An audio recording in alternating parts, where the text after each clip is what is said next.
Welcome to the Creative Endeavor Podcast. This is the podcast bringing you inspiring stories from creative professionals from around the world. It's real conversations with real artists. And I'm Andrew Tischler, and it is such a pleasure to have your company in the studio once again. In this episode, I'm talking to Pavel Sokov, who I met only quite recently in the Instagram comments section of all places. We had an exchange that was both intriguing and very thought-provoking, and then I thought, hang on a second, who is this guy? I clicked on his profile, and I was immediately struck by the quality of his work. I reached out to him and I said, Pavel, I got to get you on the podcast, and I'm so glad that he agreed. Now, his work is so painterly, yet it's really realistic. It's very reminiscent of so many old masters that I admire so much, with the quality of the brushwork, his color choices, but his choice of subject as well. And Pavel is painting things that he knows and has experienced. And I was really inspired by the lengths that he would go to gather material for some of his paintings. He paints some amazing portraits of African tribal people. And I soon realized after looking at his profile how he would gather that inspiration. He would fly over there and spend weeks on end with tribal people and paint them from life, paint plein air, and live that life for a short period of time, and then take that experience and all of that material he had gathered back to the studio to create these stunning paintings. There was another painting that struck me on his website. Now, back in the day, I was a huge Arnie fan, and I saw this portrait there of the Governor, Arnold Schwarzenegger himself. And then as I dug a little bit deeper, I saw a photograph of Arnold holding the very painting. I had to ask Pavel all about this. How did Arnold get that painting? And it was such a cool story. I'll save that for the podcast, but you don't want to miss that one. Now, right now, of course, you're listening to the audio version of the Creative Endeavor, but there is a video version, and it's available now exclusively for my students over on Tisch Academy. That's TISCH.Academy. If you go there, you're going to find not only the Creative Endeavor podcast, but loads of courses on painting, as well as a course on art business called the Creator Activator. And I'm updating and adding to those courses continually. So if you want to take your painting a little bit further or take your art business a little bit further and enjoy the video version of this podcast, and we talk about all kinds and we put images up of Pavel's painting while we're talking, then hey, don't miss out. Go to tisch.academy and we'll see you over there. Join our vibrant community of artists. We are growing so rapidly, and it would be wonderful to have you part of this amazing creative journey. So we'll see you at tisch.academy. Now, without further ado, let's bring him on. Here he is. This is Pavel Sokov in the Creative Endeavor.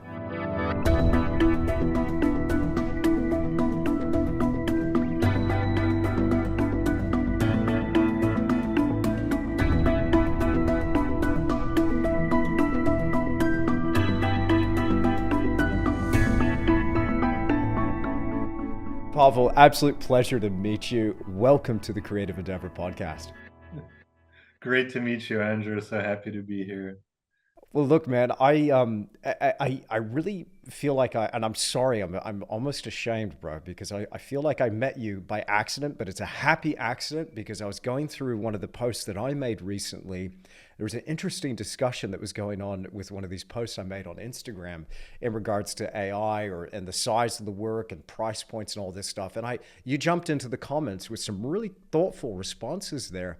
And then I thought, hang on a second, who is this guy? Clicked on your profile. Immediately I was struck by just the sheer quality of the work that I was seeing. And I was really moved by the portraits. And then as I was digging deeper and scrolling through your Instagram, noticing like, hang on, this guy's not just doing this from, yeah, you might use photographs or something. I'm keen to hear about the process of how you produce your portraits. But I was seeing, this guy's actually going to these places, experiencing that, connecting with these people, that's coming through on the work. but then also the quality, man, the brushwork, all of this. We've got so much to dive into, so much to talk about here. But let's kick things off, okay? I love starting the podcast this way, which is I just want to hear your story. How did you get started? Because you're obviously a young guy. You started, I'm sure you've been painting most of your life, but how did this come about for you? How did your creative journey begin? Oh God, oh, I'm 33, Andrew. For a Russian, that's like 80% of their lifespan already gone. Wow. I'm young in Canadian years, old in Russian years. How did I get started? Well, actually, funny enough, this year is my 10-year anniversary of being an artist. Wonderful. Um, it's impossible to say which day specifically because that's quite an abstract question. But in general, it's my first decade that I'm celebrating this year. So the journey started. You could say it started 10 years ago, but of course it started from when I was a kid. As always, the same story as most people. You know, kid drawing instead of doing sports, getting positive feedback from parents and peers. I was just obsessed with drawing all the time when I was a kid. If we'd go on a trip, my mom would say, "Pack your bags," and the only thing I would pack is a paper and a pencil, no clothes or anything. So, like that, normal kid that wants to become an artist is something I've always had. I guess it's some sort of genetic error or something that uh, I've always felt this way. But as a lot of people, I was a bit too. I didn't believe you could become an artist really, due Mhm, to some, I guess, negative societal programming. mhm, Um, like for example, in Canada, people are very encouraging. Thank God for their kids to do whatever it is that they're excited about, and I think that's very wise. But where I grew up, not as much. So I kind of believe that it's not possible to become an artist. So I went on to study business and complete my Bachelor of Commerce and even work in business for 2 years. So I actually wow. came to this art journey, in my opinion, quite late. I think I was turning 24. Mhm, Yeah, a decade ago, mhm. 23, 24. Wow. There's a lot there to unpack. So how old were you when you left Russia? 10. Right. So I Okay. don't remember too much. I can just tell you that my health improved dramatically as soon as I arrived to Canada and everything got better. Would highly recommend everybody to not be in Russia. Wow, yeah, man. And there's certainly a lot going on in that part of the world now. We won't go there unless you want to. But I'm really fascinated by that. And I'm thinking about this so much at the moment, is that mindset side of things of how we as creatives approach our journey, how we approach creativity, how we even approach the art business, because it seems to be this thing that a lot of us have, even if it's a small voice in the back of the head or a big one, but this negative association. It's like, well, if you're going to be an artist and you're going to starve to death, that old starving artist, analogy. So consequently, with our peers, with parents, this is what I found. People, because they care about you, because they don't want to see you starve to death, they discourage this thing which they're convinced is a road to nowhere, right? I understand them. I understand what they mean. I mean, Mm, when you look at it on the face of it, most people who pursue being an artist are not likely to make a professional life out of it. However, I look at that statistic a little bit uh, differently, which doesn't make me feel negative about it. mm, While out of let's say there's 100 people that want to become an artist, I do believe only about 1 to 2 of them will actually go on to make a professional life out of it. That does not mean that you cannot become an artist. It mm, just means that if you behave correctly and do the things that are required of you, well, in that case, I think you have 100% chance of becoming a professional artist. mhm, Now, the difference is that I think 98 out of 100 people may not do the things that are required of them to get the type of result. mm. So My parents, they weren't incorrect. The chances are slim, but if you make the situation more nuanced and you consider what is the person willing to do, how are they willing to train, where are they willing to travel to get that information, the chances become fantastic, Wow. really fantastic, almost 100%, to be honest. Well, I'm dying to know, what are the requirements? What do we have to do here? What's a required behavior? I love the way you put that, by the way. Yeah, there's when you look at statistics, you gotta break it down and realize that people pursuing a certain thing may not all be approaching it the same way. Hmm. So you gotta nuance the situation. So for me, the way it worked out is I showed up to this a little bit late, in my opinion, when I was 23, 24. And how it happened is I worked for 2 years in marketing, but I couldn't survive not doing art. I thought I could. I thought like, oh, if they pay me money, I'll like consume the money and it's going to be okay or something.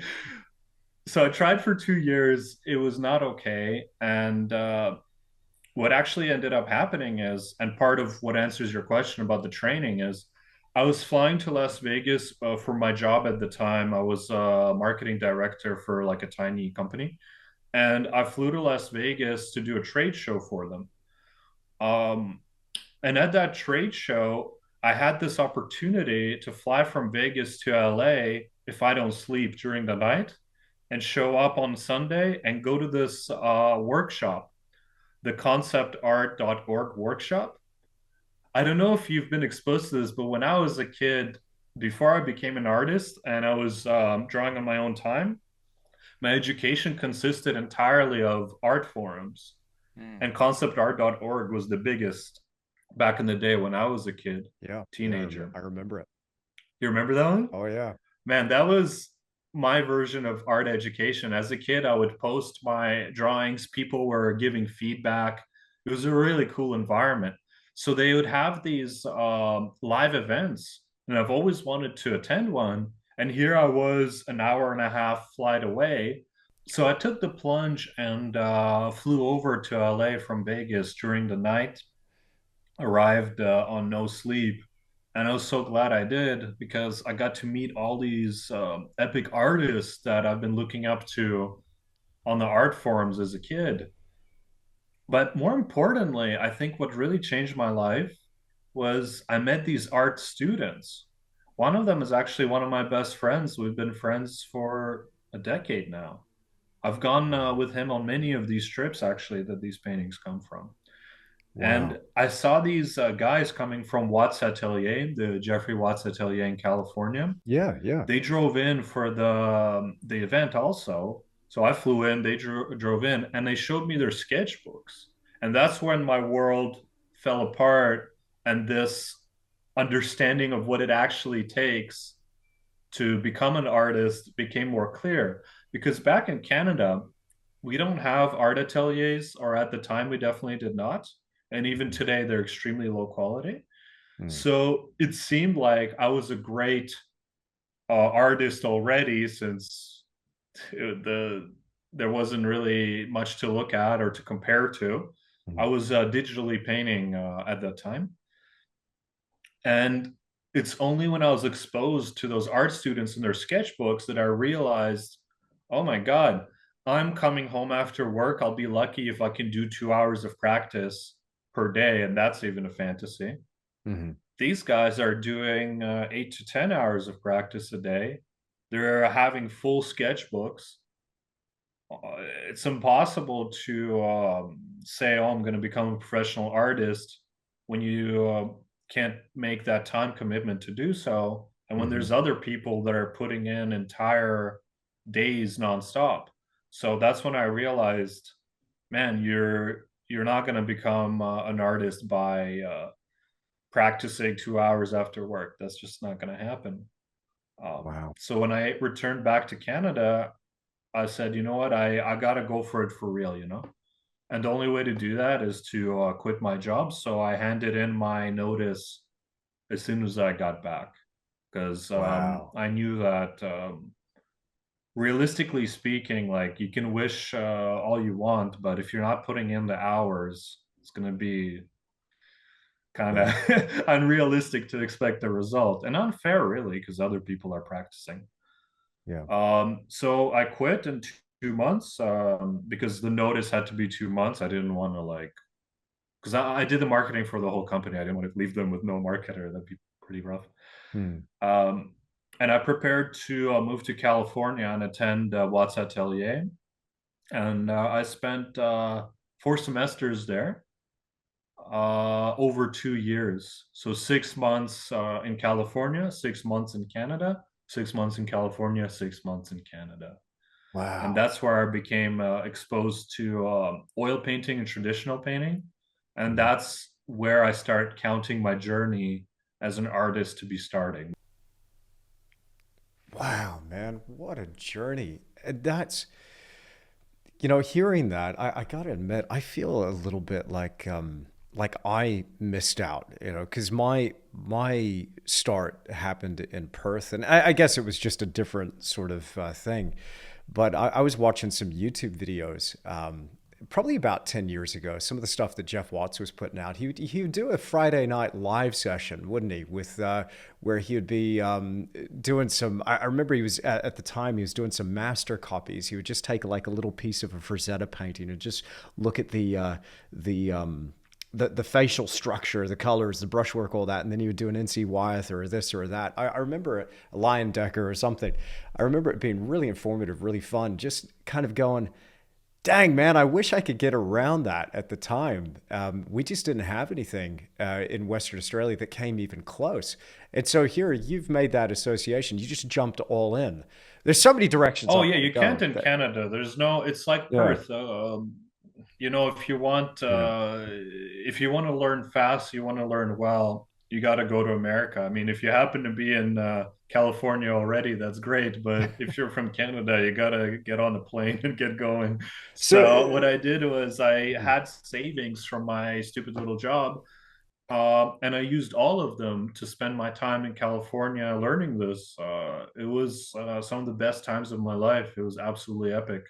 It felt wow. amazing, particularly amazing because at that moment I didn't know if becoming a professional artist it was a dream. It was something that I was completely fired up about, and not having it work yet Hmm. was actually super super exciting.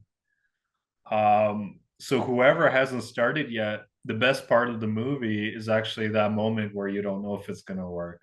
I really enjoyed that part, to be Wow. honest. I love the way you put that, where it's the best part of the movie is that beginning part. Everybody's in such a rush to arrive at a place. I look back at some of those real, even the horror stories of what didn't work for me, and I'm like, actually, that was a pretty good time. It was pretty exciting. It was the best. I remember I arrived to this apartment with these guys that I don't know, and it was like destiny because, like I said, one of my best friends that I met at the concept art event, Hmm. um, I actually forgot that I met him because I don't know, maybe it dropped on my head too often as a kid. But I arrived, and turns out he was one of my roommates, and I didn't know that. And yeah, it was all meant to be like that. And I slept on this mattress that they pulled out of the garbage that became too old after like 7 generations of different artists sleeping on it in this one apartment next to the school. So many people have been through that apartment. The mattress was just worn out. Too many cats peed on, literally a cat peed on it. They threw it out and they heard I'm coming and I need a mattress. So they pulled it out of the garbage. I got these Walmart bed sheets that were $20. They stained me blue and they stained my phone blue and everything. Slept right on the floor. My back was destroyed immediately.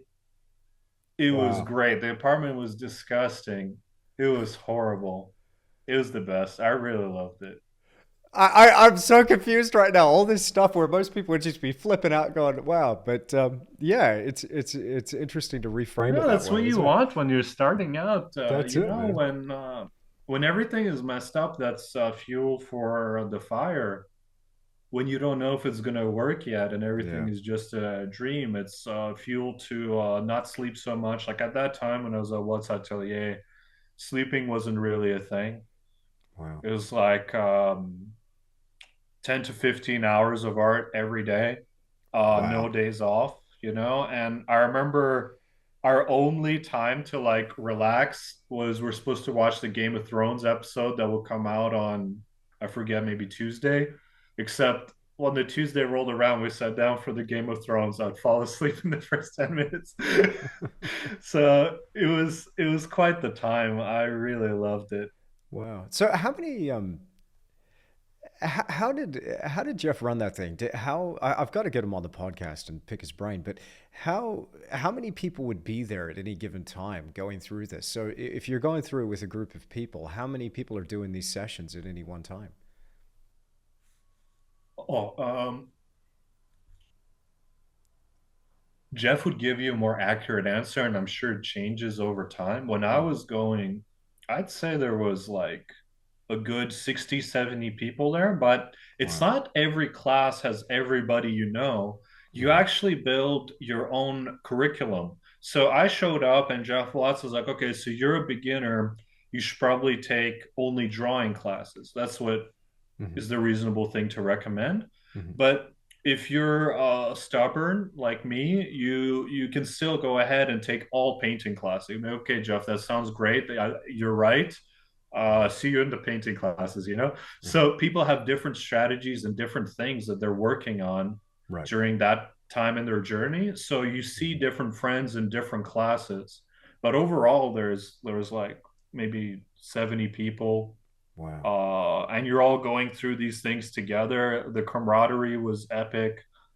Uh, yeah, yeah, it was fantastic. And people go Awesome. for years. It's not like a university. Like you finish university, you did 3 years, and they tell you to get out. You're probably glad they told you to get out. But Mm. at an atelier, you can stay for 10 years if you want.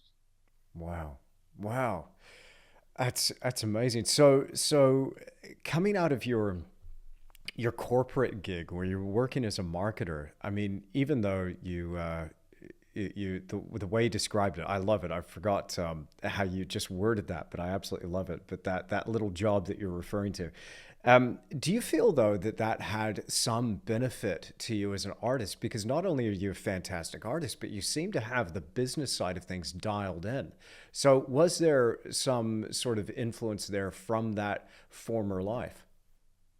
Andrew, I often say how much I regret that I did business university Hmm. and worked in business. And people say, oh, no, but you probably learned about marketing. I have to say, I don't, I can't get behind that. I simply don't think so. Mm. Honestly, if you ask me, when you really learn marketing, when you spent your 75 grand of savings and you now have 0 grand of savings and you need to sell art so that you can not die. That's when you start to learn marketing. You're listening to audiobooks every week, Hmm. multiple. Hmm. It's not in university that you learn marketing. You learn marketing when your bank account is not so high, and you just gotta come up with results.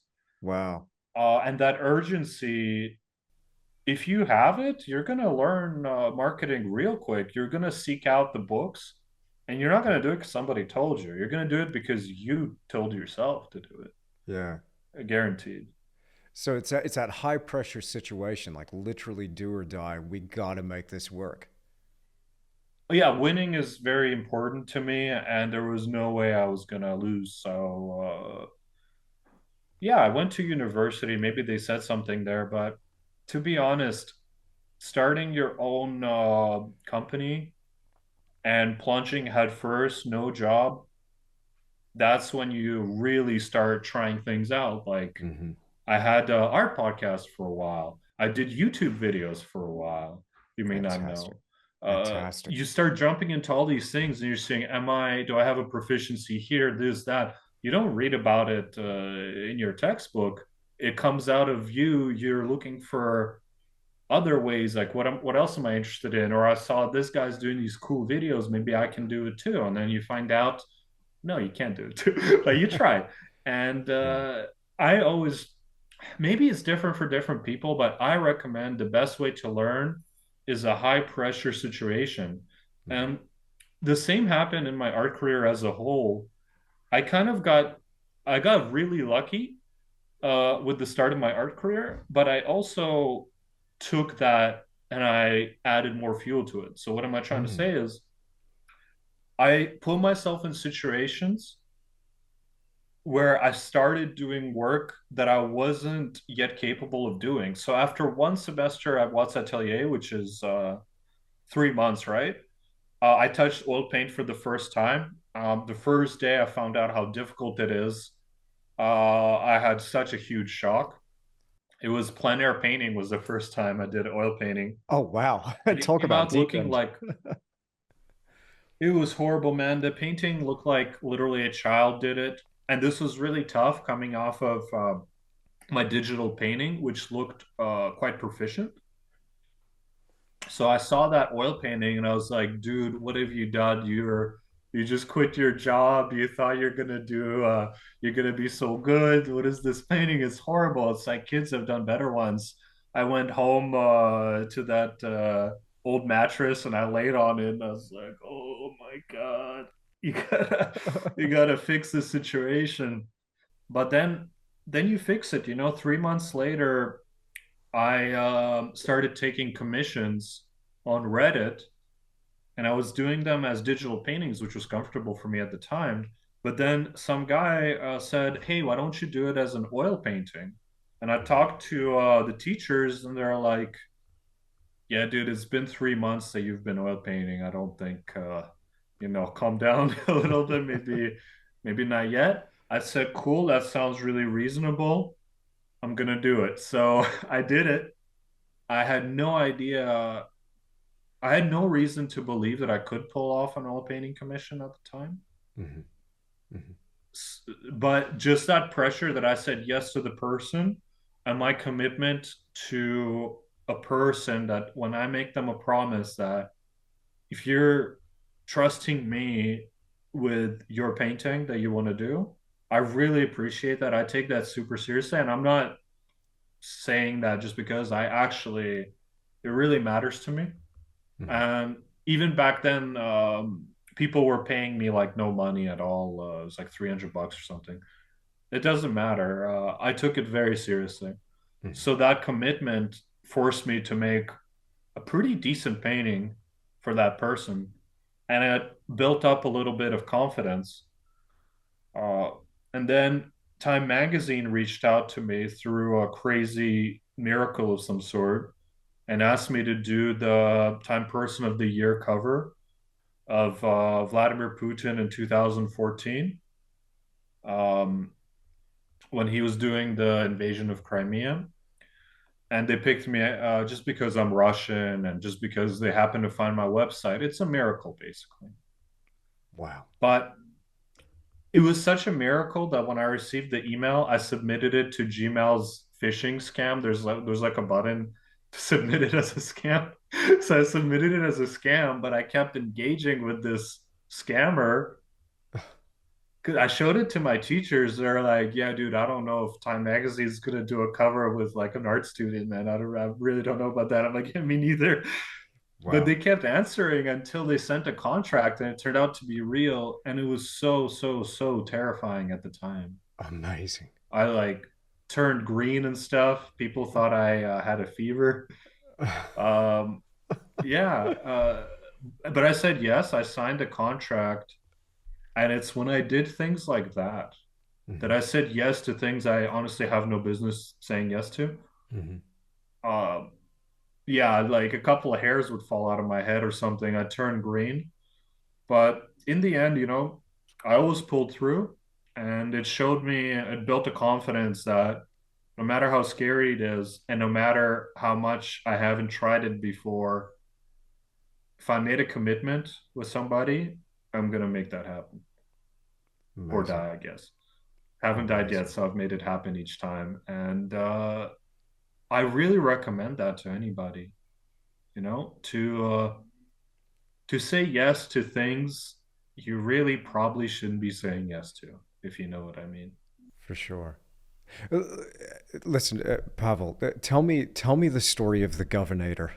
Tell me how did I'm here clicking through your portraits on your website, and I see here Arnold Schwarzenegger with a phenomenal painting of him with one of his stogies, and here he is smiling, holding this painting.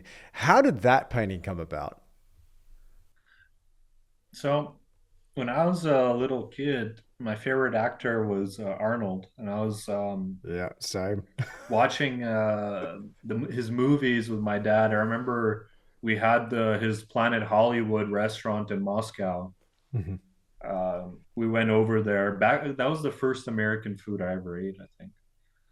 Um, so that's how my kind of experience with him started. And then later on, I didn't care for the movie so much anymore as I grew up, but I started appreciating him for something completely different. Hmm.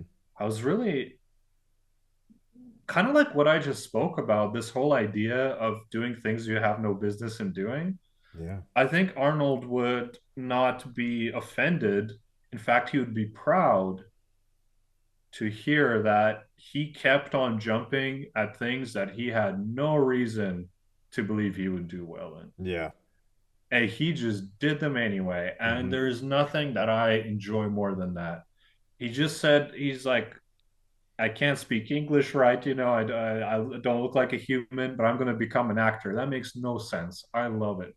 Hmm. After that, he said, I'm going to become a politician because I'm an actor.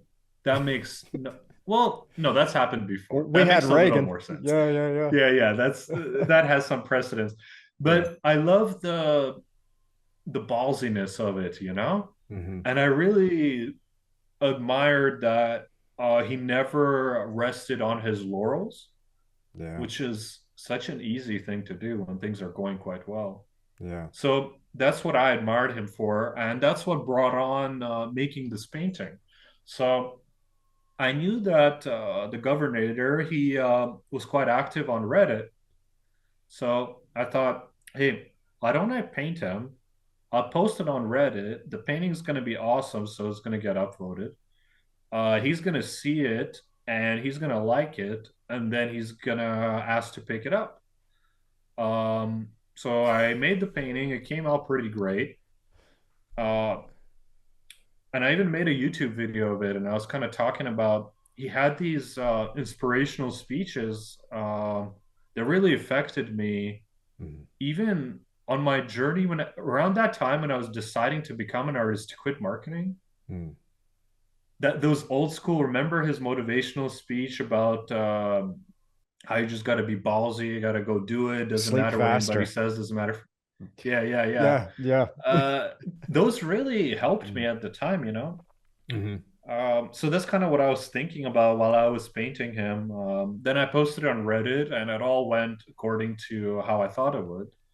So Fantastic. got upvoted to the front page. He showed up. He said, "Awesome." His assistant reached out.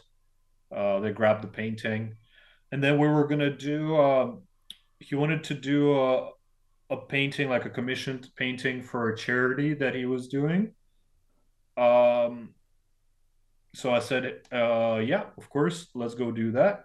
But that didn't, I don't know where that went. So Okay, that happens sometimes, people are for busy or sure. whatever. But that's kind of my experience with Arnold. Extraordinary painting though, and so cool. Wow. Yeah, I mean, I grew up with his movies, and he was a huge influence on me early on. Early 20s. I was like, I'm going to get into bodybuilding, and I started doing that. I had the Arnold Encyclopedia of bodybuilding there. Did you ever catch that craze? You're obviously a fit dude. Did you ever get into Oh, it? Based. yeah. You didn't know I won the Mr. Olympia last year? You don't see Oh. my chest hair? Sorry, that's Sorry, offended. bro. I I've missed that out. offended you even asked Andrew. Well, I thought No, it was Chris Bumstead that took that out. You must have. Took him out of top spot. I beg your pardon. Sorry. But I don't do steroids. I know you want to ask me if I do steroids. I actually don't. This is just apple juice All with natural. sparkling water. I know many people ask. Yeah, But no, somehow that's the what I'm doing wrong. bodybuilding stage passed me by, you know. Brilliant. Man, this is it's so cool though. It's so cool to see that. I was like, what? just scrolling through your website. But again, just on the painting side of things as well. Like let's talk about that painting. Because what I'm seeing here, did you get that from a still? I mean, I feel like I've seen that image before, but the lighting is something that looks like you've reinterpreted that. So you've taken something that you might have, correct me if I'm wrong, but it looks like you've now taken your artistic sensibilities, obviously that great technique, reinterpreted the lighting and came up with something just dramatic and beautiful. It's really Yeah, beautiful. I've so I never seen took Arnold looking so good. That's amazing. yeah, well, as a portrait painter, I guess it's our job to make that happen. Yeah. So what I did was I hopped on Google. I took an image that I did not shoot, and you're right. You caught the lighting situation. I dramatized the lighting quite a bit and made it super warm, like he's Mm, almost in front of a fireplace, or he's mm, like in a fireplace, not mm, even in front of it at that point. Uh, and I used the explosive edge work. I kind of broke the portrait up at the bottom to add more energy to it. mhm. Because sometimes when you have a bit of a static photo, a nice way to liven it up is to vignette it like that. Yeah. Of course, this is all thanks to the contributions of Richard Schmidt, which is where I think vignetting portraits came from, or at least that's where I've fallen in love with it. It's from Richard Schmidt. Did you ever learn from Richard Schmidt directly, or did you have his book? Yeah, yeah, Alla Prima. I have every book he's made. I wish I learned from him. I went to his retrospective a few years ago Hmm. in Vermont, where Hmm. they live, and Hmm. I raced there, got a really big speeding ticket. It was the worst speeding ticket I've ever got, and unfortunately, he wasn't able to make it. He Hmm. was already, I guess, getting tired at that age. But I met his wife, Nancy Guzik, Hmm. which was, I think, the nicest person I've ever seen. Hmm. It was incredible. She was so sweet. She signed my books. She said the sweetest things. She was just the best person ever. But no, I never had a chance to meet Richard Schmidt, which is very sad. Yeah. He really had a big role. I'd say probably in all our artistic lives. I don't want to speak for everybody, but Oh, huge impact. Yeah. Absolutely. Absolutely. It's amazing, so for one person to have that much influence. And it was, yeah, a huge loss, huge loss. In fact, I want to shout out to one of my academy students, Karen Darton, who sent me. I am now the proud owner of Alla Prima 2. She just sent this to me in the post. She's like, it's time somebody sent you a present, Andrew. I'm like, fantastic. That's unbelievable. you're gonna love it if you haven't looked through it. It's incredible. It's what I Mm. recommend to everybody as well. This Yeah. book. Well, my buddy Mike Norris, who's a fantastic bird sculptor here in New Zealand, he had Alla Prima, and I remember flicking through that book, just saying, one day when you're not looking, buddy, I'm going to steal this thing. So I'm just glad I got my own copy, and I don't have to stoop to that level. Let's jump in to some more of this painting goodness, because as I'm going through your website, and it's just one thing after another of just being absolutely blown away. Talk to me about your approach. So you started off, you learned, some technique from Watts Atelier, and then obviously you've taken this and run with it, and it seems that you've landed on something that really it's got such resonance. It's so painterly, but at the same time, it's got this beautiful, precise, detailed quality. Particularly, I'm looking at the Gravitas collection here with some really interesting paintings. Talk to me about your technical approach now. How does a painting come together from the initial concept of developing that idea to finished work? Just run me through how that process looks for you. Oh, I have actually a great painting to run through this idea, the one right behind me. Yeah, brilliant, man. I've seen Um, that on your Instagram. Amazing. yeah, that's a speakeasy in Osaka. Mhm. So there's different ways that I approach things, right? A lot of people, I'm very impressed by people that are very methodical and they have a very specific way that they approach things. Mhm. My brain happens to not be geared towards that. I have always been more of a jump into it and figure it out kind of guy, which is how I approach all things in life at all times. Uh, so usually you'll be lucky if I get do any study at all. I sometimes don't even do drawing on the panel. I just put paint and hope I put it in the right place, you know? Uh, but other times, like for my scientist pieces, they're here on the wall. I'm just gonna tip the Yeah, camera for a they're few cool, seconds. man. They look like 36 So, 48 or 30 40. How big are those? They look 40 by 30 inches. 40 I'm by not sure 30. what that is in centimeters, but Yeah, it's uh, sizable. so in my portrait painting life, I've come to be faced a lot of situations where I had to paint black and white photos into color. And this came from some of my first portrait commissions, where these Saudi Arabian uh, royal family, they would send me photos of their ancestors from like 100 years ago, like a potato photo, like a black and white Wow. photo. And the first time I got an email like that actually goes back to that thing I said of saying yes to things you have no idea if you can do. Hmm. I didn't know I could make up color and detail onto a blurry black and white photo. But thank God I said yes, because after turning green, becoming afraid, and all that, particularly because of the price point I asked for it, Hmm. and also if I didn't know if I could even do it, Hmm. I've come to realize that it's extremely doable. So these scientist paintings, they came from black and white, often blurry reference, particularly the Marie Curie, um, the Darwin back here. Yeah, Uh, Darwin contemplating. Yeah, is beautiful. a disaster reference. But I've become so comfortable with that over the course Mhm. of saying yes to things that scare me. You just find out that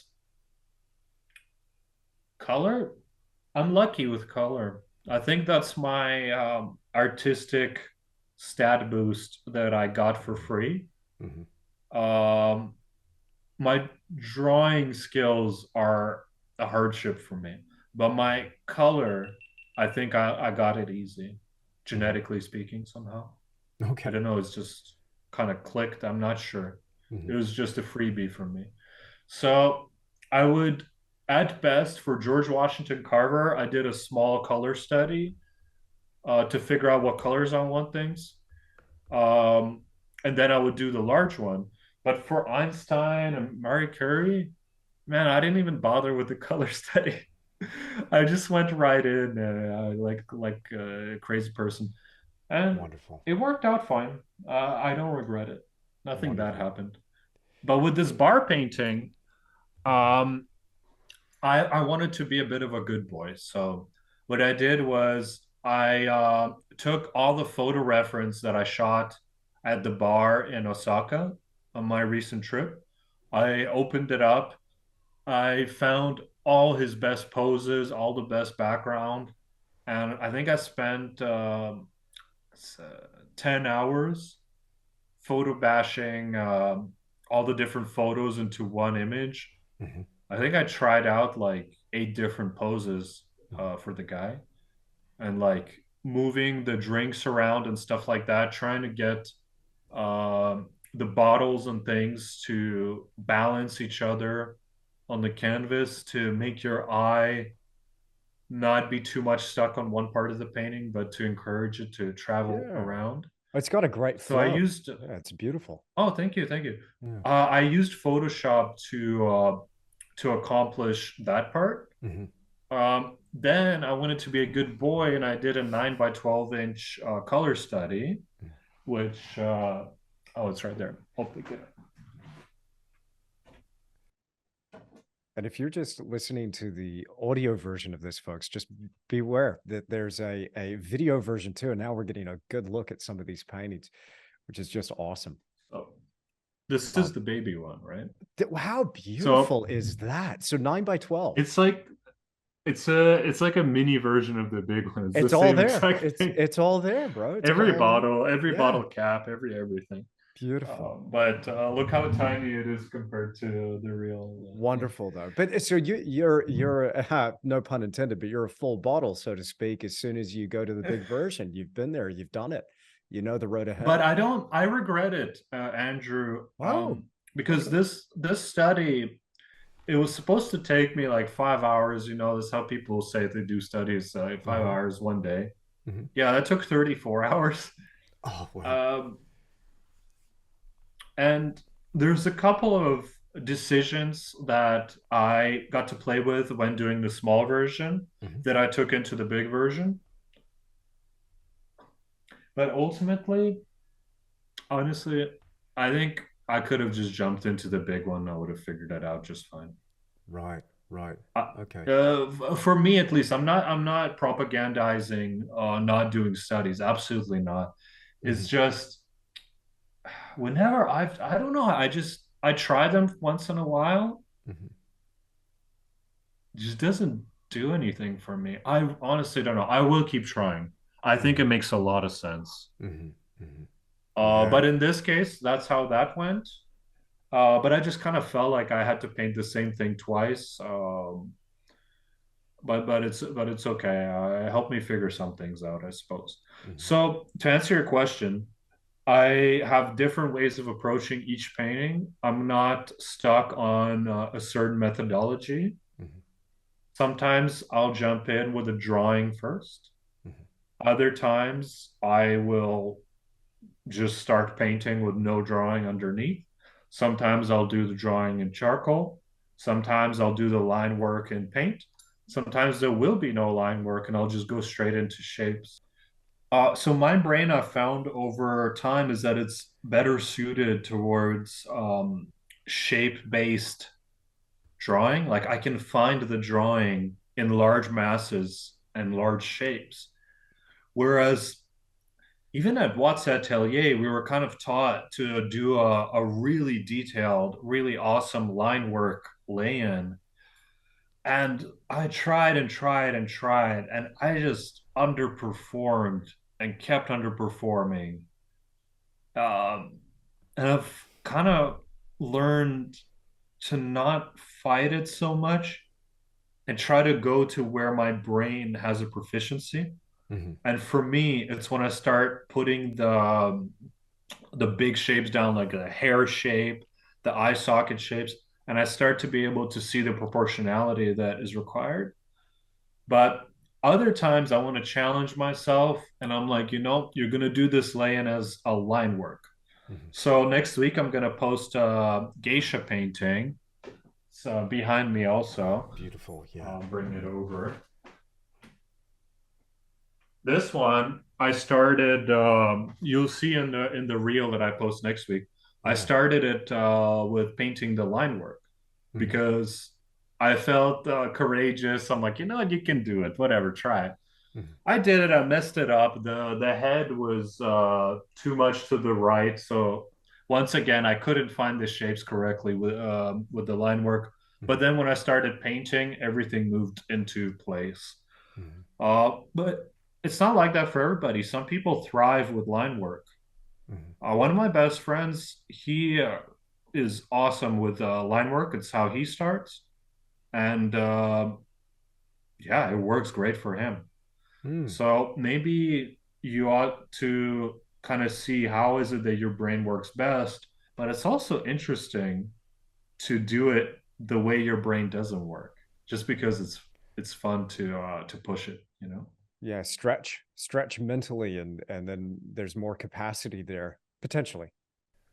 Yeah, yeah. Even like if your brain is not well suited towards something, that's not a firm limitation. It just, Hmm. I'm saying it's a bad starting point. Yeah, yeah. If I sat down and I said every artwork has to be line artwork from here on out, Hmm. I'm sure I'd figure it out in a couple of years. Yeah. You can always make that choice.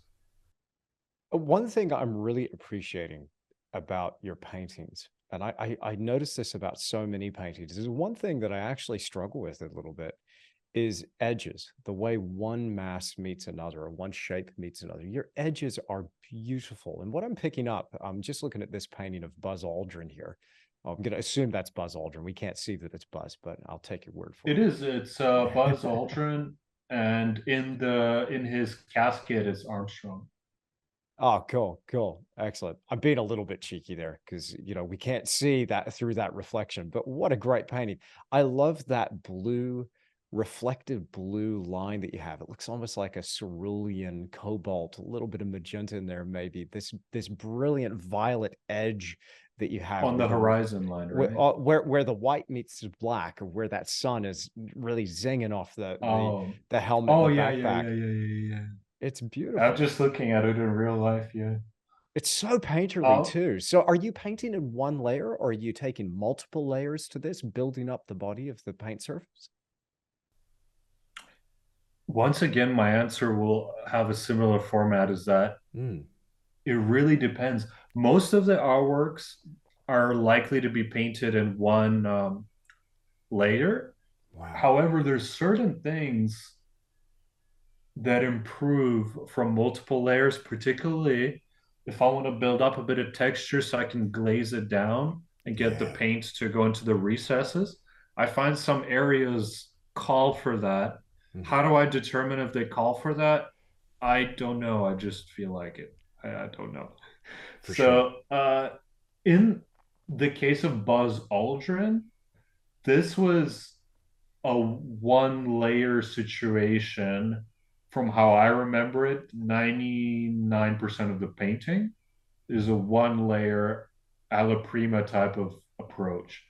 And now for that blue edge, Hmm. it's just a little thing I do is I kind of realize that um, when there's an edge between two different things, it may not be particularly enough to simply consider how soft or hard the edge work should be, but maybe it'd be interesting to also observe how does the color change as part of that edge, Hmm. and to try and push the transitionary tile into a different color family.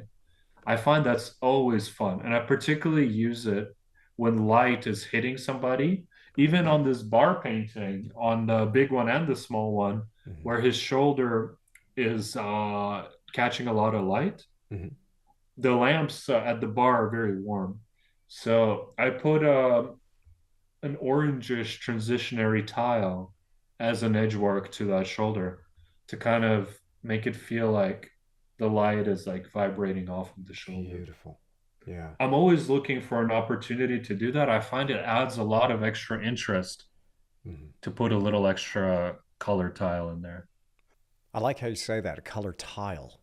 Because, sometimes when I'm painting and even when I'm teaching, I refer to it as like tiles of paint, one thing at a time. But I love that, for one thing to move into another. Man, I'm learning something today. One thing to move into another, just add something else in that transition to consider that a bit more. That's cool. That's cool. Yeah, man. Look, I'm looking through your website here, and I've come across your landscape section. So, what do you? I mean, you're a guy that does it all. You do the landscapes exceptionally well, the portraits amazingly well. What do you prefer? Would you say that portraits is your jam? Oh, absolutely, Andrew. I don't think I do the landscapes. I think I try landscapes is the more accurate thing. Uh, I've discovered that just because you can make your way around a portrait doesn't make it quite so easy to make your way around a landscape. Mhm. So my friend here, Alex Cassian in Montreal, we started trying to tackle our plein airs a couple years ago, and it's awesome. It's so much fun.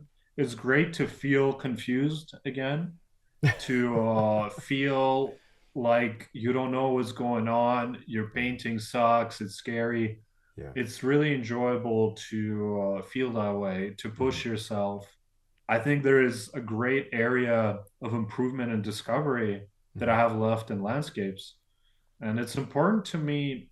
Richard Schmidt comes to mind when I think about artists that are really, really impressive, is those artists that they're just a full-on artist. Mhm. They'll do still lifes, they'll do landscapes, they'll do portraits, Mhm. whatever you want, they'll do it because they're an artist. Like Alfonso Mucca, he built furniture and jewelry. That is so impressive to me. I really like people that have multiple interests, even outside of art. I really enjoy that when somebody's really into sports or picking stocks or something. I really respect that. So, mine and my friends' attempts at landscape are another way to live the artistic life that I wish to live and to try to become the type of person that I respect. And it also will help. Like right now, I'm going to tilt the camera down a bit. Mhm. There's a start of my next 40 by 30-inch Ethiopia painting there. Beautiful. It just started this Yeah. week. We just have the underpainting. There's nothing Mhm. going on yet. But you'll see it's 90% landscape and 10% figure. That's right. Yeah. So I had a really good one of a lady building a fence, but Mm. it's actually going to be in a show in a few weeks. So I've sent it off to the framer. So Mhm. unfortunately, I can't show it, but it's very landscape heavy. Mhm. So these plein air experiences, they start to come into play when you want to combine the figure and the landscape. Mhm. And I think the most interesting way to present a person, you can do it like this head, where it's just the floating head, and that's fine. But if you want to tell a more deep story, like let's say this bar or somebody, for this gentleman in Ethiopia, I feel that the environment that he's in is actually a really big part of his life. Mhm. You can't see it now. I didn't paint it yet, but there's going to be a herd of cows going through, cattle. And Mhm. that's how Ethiopian tribes people measure their wealth. And that's what their life depends on. They're going to be in that painting. There's birds flying in the back, Mhm. carnivorous birds. That is important to the environment. It's part of their life. I don't interact with my environment that much. I can't say that my environment of Montreal, Canada, reflects my life very much. But I feel like the tribes that I met in Ethiopia, they feel that it's a massive part. So to show them in the most interesting and honest way, wouldn't you have to show them in their environment? Yeah. And to do that, you're going to have to figure out how to landscape paint, which is why I was looking at your landscape paintings. I was just getting blown away. I got to get myself somewhere even halfway close to that level in landscapes. And it's going to help so much Come in to New Zealand. figure paintings too. Come to New Yeah, Zealand. New Zealand We'll is do some plein sounds. air. Oh man, it sounds like such a beautiful place. The It's stunning. nature is insane in New Zealand. Yeah. Um, It's stunning. so yeah, I'm gonna keep hitting the landscapes. I'm Mhm. gonna keep improving. It's really important to me, so I'm gonna make it happen. Well, one thing I appreciate about your work, and again, as I was scrolling through and having a look, is just the links that you go to get to know your subject. So this trip from Ethiopia, the post that I really loved, there was one where you were talking about the almost props, the bits and pieces that you were collecting from your trip. Tell me about this recent trip that you had. It just looks extraordinary. By the way, I got all the props here. If you want, I'll Is that show them one to you hanging here. on the easel there? Yeah, you got it. I mean, I don't always have it hanging. I just put it here to look cute for the podcast. Not gonna lie. It is, man. It's working. It's Cute, definitely working. eh? But this is, I'm very happy I got this. This is what's called a calabash, Mhm, and this is a container that people carry milk. Once again, cattle plays a major role in mhm, people's lives. Um, this is made of a gourd skin, a dried gourd skin, and this uncured skin that still has fur on it and probably all sorts of bacteria. This is made of goat skin. mhm. And if you open it, imagine you're smelling. Oh my god, it's It oh god. smells ripe, huh? When I bought this from the lady, there was still milk in it, warm milk. It was very hot outside. Oh, So wow. imagine there's been a lot of milk in here, and it also for some reason smells really smoked, Mhm, super smoked, mhm, like they're smoking salmon or something in it. mhm. It's very cool. Um, so I got this guy right here. I got a first wife necklace. Oh, wow. That thing looks tight. So yeah, so this is important to the Hammer tribe because in, Mhm, in the Omo Valley of Ethiopia, there's many different tribes. I visited six, mhm, and that's not all of them. There's a couple more in that I still have to visit. mhm. But the Hammer tribe, the first wife wears a necklace like this, and she wears it around her neck, like this lady right here. Yeah. So for those that are listening, I'm just bringing over one of my paintings. Mhm, It's a lady that she's drinking coffee from a gourd, and around her neck she has this very thick necklace made of leather, mud, and metal pieces around her neck. mhm, It's mhm, quite tight, and then there's metal necklaces right under. mhm, So this necklace signifies that she is her husband's first wife. So mhm, only the first wife has the distinction of wearing such a necklace. And why is that important? Is because the first wife carries a very special position in the family. She's the leader of the household and the leader of all the other wives. And it's an interesting position to be in. Some women want to be a first wife. Other women would actually prefer to be one of the future wives mhm, because with this position comes leadership, management of the household. But she is the decision maker as a mhm, first wife. mhm, But a first wife is not chosen by love or something like that. It's actually an arrangement with made between your parents and her parents. Um, your your family actually made this arrangement for you, and they paid for the first wife in the form of cattle or maybe grain with cattle, whatever deal they made. So the first wife is one that was purchased, and it wasn't your choice. It wasn't her choice. She can say no. That is her choice. She can decline. But the subsequent wives, it's up to the man to approach the family and approach that woman and ask to see if he can trade cattle for her. So that situation can be more out of love, for example, mhm, rather than as much of a practical situation as the first wife tends to be. mhm, mhm. Wow. Wow. It's a very different world, but how extraordinary to how long were you there in Ethiopia for? Only a month, but I got to see Wow. so much, and Yeah. I want to go back early next year. I Hmm. think I got to do it again. It's calling me. Yeah. There's just so much to see. There's so many different ceremonies and traditions that I got to see. For example, these lip rings, Yeah. these are worn inside the lip Wow. by two of the tribes, not all of them, Hmm. by the Suri tribe and the Mercy tribe. The women wear these for special occasions. There's four of them, like a donga stick fight, which is a form of sport fighting, um, a funeral, serving food, getting water are some of the examples.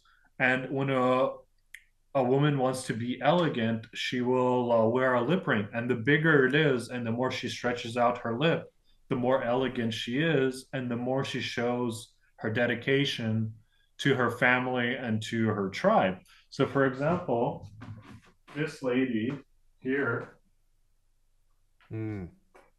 I think Wow. her name is Gorgonye. Let me get her name. Oh no, that's Gologne. Naganaba Gologne. This is the lady's name. Wow. This is an older lady, and her lip ring is like out to here. It's actually a lip triangle, Yeah. Yeah. which was a unique shape I've only seen this lady have. And I started this from life. Amazing. Um, so you get to see all this cool stuff. You get to see ritualistic scarification. You get to see these awesome dancing rituals. We saw a rain dance, and I was just going through my little journal I wrote, and I made a really funny connection this morning when I was going through it. There was a day where we went to go see the rain dance, where people were doing this crazy dance, jumping up and down. It was beautiful. It was so hot, I almost passed out. And then, funny enough, I didn't make the connection before, but that night when we were sleeping in the tents, a crazy thunderstorm came and it blew my tent right off the floor. It completely flooded, like the supports collapsed, Oh, and wow. all my stuff was got drenched. It flew away. Like imagine it wasn't just raining; it was literally a wall of water, and I was just standing there in this wall of water. The tent is just gone. It's just completely filled. It's all scattered. It's all full of water. So hilariously enough, that rain dance must have worked. I just made that connection this morning. Extraordinary. Oh, it's a beautiful painting too. I love that you started that from life and then you went back and finished it in the studio. Will that end up becoming one of the bigger paintings, or is that finished now? That idea, you're going to move on to something else? Um, Gologne? Yeah. No, no, she's finished like this. Mm, There's another gentleman. I'm just leaning over to see perfect. Merho. He was our tribal guard with the Dasnich tribe, and this is a painting that was from life. Uh, and this guy, he's extremely photogenic. So I have some materials to make large paintings of him too. So I hope to put out some more complex paintings with this gentleman. But with the lady Gologne, uh, I think that's it for her. Hmm. Um, This is stunning. So this one of Merho, the Dasanich tribe, stunning painting, beautiful.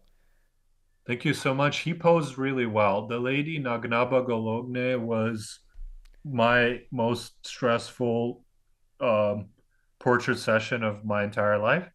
Oh, Uh, yeah, that didn't go well at all. Um, so what I didn't realize is that it is uncomfortable and it hurts to have your lip ring in, and you mhm. can only have it in for like 15 minutes. Oh my word. So she sits down and she's moving the whole time. I don't know if the guides translated well enough what kind of situation she's got herself into. But she's moving, she's talking, and then her lip triangle is becoming very uncomfortable for her. So she removes it, and her whole structure of the face before the skin was pulled forward with a great pressure, and it pulls all the muscles forwards and really changes the shape of your face. Oh yeah. She pulls it out, it droops down, and it's completely different. So I had to paint her like that mostly. Yeah. It Yeah. was it was not ideal. No. But I got through it somehow, and I fixed it at home in the studio. Mhm. But Murho, the tribal guard, he sat like a statue. He was fantastic, and it was a very, very good time to work with him. Stunning So work. Yeah. I did one of a boy with our Bori tribe. He, I never posted it. It just didn't work. He was really tired of me after about 20 minutes. He wasn't even in his chair. So it was a painting from the imagination, really. And it's hard to get it to a really tight, kind of realistic standard from my head. So I snapped some photos, and so it didn't all go great. There are difficult portraits that didn't pan out. Yeah. What we all have those, don't we? But they still form really valuable learning experiences. I find the things, back to what we were saying at the beginning of the conversation. Some of those things that don't go quite so well, it forms an interesting chapter, or an interesting entry to that creative journey. Yeah, it's fun. Like, can you do a portrait of a person that left their chair and is not there anymore? Well, then you're gonna find out. And you probably can't, but it was pretty funny to try, to be honest. That's awesome. So, are you taking photographic reference while you're there, or are you just strictly going, no, I'm going to capture this from life in oil painting? Does photographic reference play into this? Oh yeah, yeah, yeah. I'm not of the no photo propaganda Hmm. area of artistic life. I I think that what's really fun is if a situation allows for it to start a painting from life, or to do like some paintings from life, to do some plein airs from life, and then you're gonna have the real colors, the real edges, and the real values of how your eyeball sees it. Then you go take some really nice photos, maybe perfect the composition in Photoshop, and then you look at your study and you inject the correct edge work and the colors into your photo painting. I think that makes for the best result. However, let's not kid ourselves. Certain situations are very fleeting. So my goal when I travel is to show you all these interesting scenes and situations that traditional cultures do. For example, let's say in Ethiopia, I got to witness people fishing. So they were catching these catfish with these hooks through muddy water, and they're going around and they're just swinging their arms through the muddy water. Hmm. And it's 40 degrees Celsius. They're only there for a short time, and they're moving, they're really catching these fish. They're taking them out. They're killing the fish right on the shore. It's very sad for me. I hate to see animals get hurt. I had to see a lot of that in my trip. Hmm. Um, and these situations, I don't care much for some artistic pure puritanism of some sort that says you can't paint from photos. Hmm. What I'm more interested in is I'd like to tell the story of catching catfish. And the way you're going to do it is with the photo. Hmm. Because these guys, they walk right through the water. They're in action. They're in and out, and it's a lively situation. Hmm. Um, so my approach to this when I travel is to do a life painting when possible and when appropriate. This would be plein air, is where that plays a big part. Try to set up some life portrait painting sessions. Um, but if you got a complicated situation, what I care about is making the painting happen. and Mm-hmm. tell you that story. Like we went to a Donga stick fight. There's like 200 people fighting with sticks. There were AK-47s going off. A guy pointed an AK-47 at me, actually. It was quite funny.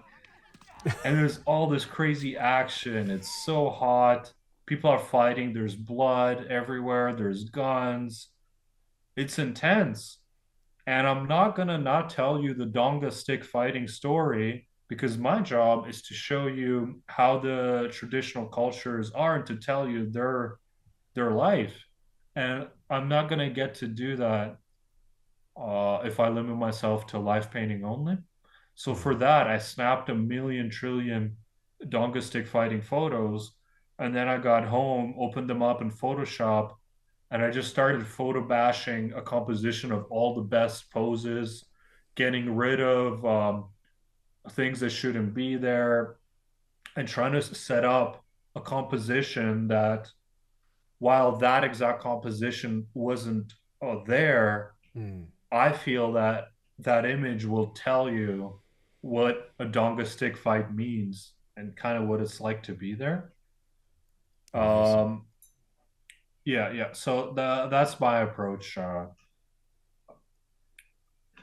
If you can get a person to sit, that's fantastic. But it's so rare. Like, let's say in Morocco, I saw a merchant in the city of Fez. His name is Rashid. It was one of my first travel paintings, possibly Mm-hmm. my first big one. He's in the stories of the world section of my website, and he was the first kind of traditional looking person I saw in Morocco. And he agreed to do a photo shoot with me, and it was so cool. But he's got a real store to run. He's a real person, you know. It's not like a friend I dressed up in a costume. Mm-hmm. So he's kind enough to do a photo shoot. Then I bought a lot of the stuff. I bought the necklace that he's wearing in the painting. There's this nice big Berber necklace. And later on, I used the shape of that necklace to put it into the custom frame that he's in. So yeah. Beautiful. The necklace is stunning in this painting. Absolutely amazing. Wow. And there's a YouTube video on this. I'm gonna have to link to your YouTube channel and some of these videos where we can see hopefully a bit of the process, because as I'm looking at this again, just the way you put them together is extraordinary. The brushwork is amazing. So painterly, yet it's just all there. You're sitting with a real person that has such a presence and life to it. Extraordinary work, man. Well, thank you, Andrew. Yeah, Yeah, I used to do amazing. YouTube videos where I narrated them, but as you're more than well aware, it's a tremendous amount of work. It's a Oh yeah, serious commitment. yeah, yeah, for sure. But It I used to definitely put is. in that effort, so those are there. Do you think you'll get back to YouTube? You know, Andrew, I tried it. I really enjoyed it. I'm glad I have those videos. Hmm. But similar with that art podcast I have, I think you got to look at yourself and ask yourself, where's your leg up? Hmm. You know, where do you create the most value? I gave the podcast my best try. We made one good episode where we flew to Miami with Cesar Santos, cost us a lot, but it came out awesome. But when I consider somebody like you, Jeff Hine, you guys got it covered. It's a real form of art to engage somebody in an interesting conversation and Mm. to find a way to allow that person to be interesting with you in a conversation. It helps talking to interesting people, bro. It helps talking to people like yourself with a story to tell. I mean, my job's done. No, but to be completely honest with you, man, like I have no idea what I'm doing, none at all, and I just try to focus on things personally that I enjoy, and I've been, and to be completely honest with you and everybody listening, Initially, I was in two minds about the podcast. Do I do it? Do I not do it? Because, there was never an immediate payoff. I mean, it's not sponsored right now. Maybe that will change, but it's those intangible benefits that I get. Like, I get so much personally. I learn more than anybody, I think, because I get to be here engaging with you, having this conversation, and I just love it. And I come off these calls, like when I walk downstairs after having a podcast, Rachel, my wife, will be like, "Hey, what's gotten into you?" I just talked to this amazing artist. I just learned all this cool stuff. I'm inspired. I've got some things that I know I want to try now as a result. And I just gravitate towards the things that I love doing. And then it's just a case of figure it out, and eventually some things pan out, some things don't. But kind of like what we are talking about before, there's going to be a lot of stuff that doesn't quite work out, but good. That's a good thing. You kind Oh of. yeah, as an artist, I've always felt like I don't know, maybe, maybe I'm no good at things, but 98% of things that I do not create a financial result Mhm. of any kind, but 2% do, and then I make a really good living off that 2%. So it's not about whether everything is gonna logically work or not. Mhm. Sometimes it's for the fun of trying. And like you said, what's really exciting is getting to meet all these interesting people and have a chat with them and create all these friendships around the world. Like if I come to New Zealand, I'll say hello to you. Oh no, If you're you're gonna ever you're gonna come stay. No, don't just say hello. Be my guest, man. Come on, it'd be an absolute awesome, honor. I'd love to. You guys have the best nature in the world after Switzerland. Then if you are weird enough to come to Montreal for whatever strange reason somebody would want to do that, then you're going to be here. So that's awesome. I completely understand that. And that's Yeah, actually why I started the podcast back in the day. yeah. But I just found we weren't so hot at figuring out how to be engaging. I think that's a skill. Hmm. Um, and I think my strengths were better used elsewhere. Hmm. Um, so with the YouTube, I really wanted to try to make some educational, helpful videos, and people left really, really, really nice comments. But I was just seeing your video, Stan Prokopenko, Yeah, he's and I was amazing. like, Yeah, well, do they really need my little videos? I think the world will survive without it. So yeah. I think we'll be okay without me somehow. I don't know, man. I'm looking forward to doing a deep dive into what is on your channel and learning myself. I don't know. I'm of the opinion that if you've got that little that feeling within yourself, that desire to do that, just go, no, I really want to do this. For me, that's enough. But I mean, Well, you're also an I epic hear. time manager. You know that, Andrew? You're a superhuman at using your time. You have 48 hours in a day. I have like 10. I do not, dude. I do not. And I appreciate you saying that, but that is not true. I'm going to pull you up on that. That is not. So for instance, right now, Dude, you were gonna start working at 5:30 a.m. today. You create extra time. that's a sleep in for me. I feel terrible about that. I was a bit This is sleeping? discombobulated after a trip to town. So for us, town is 2.5 hour drive one way, and then 2.5 hours Oh my back. God. And so it's a big trip for us. But I was out of it. So yesterday was a write off, and then this morning I'm like, no, I'm listening to my body. I need to have a sleep in. But my days start around 3 a.m.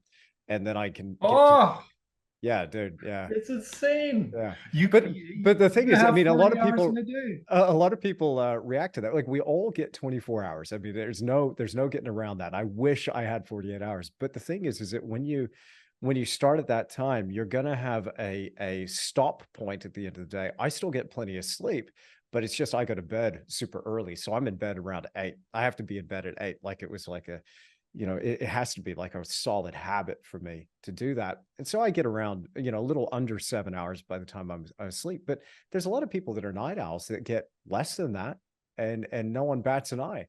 But I think the question is not so much it's how you're spending the time, right?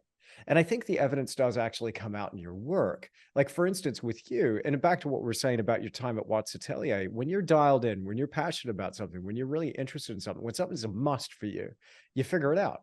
You figure out a way. So my TV watching time is not very much at all compared to most. I don't play video games at all.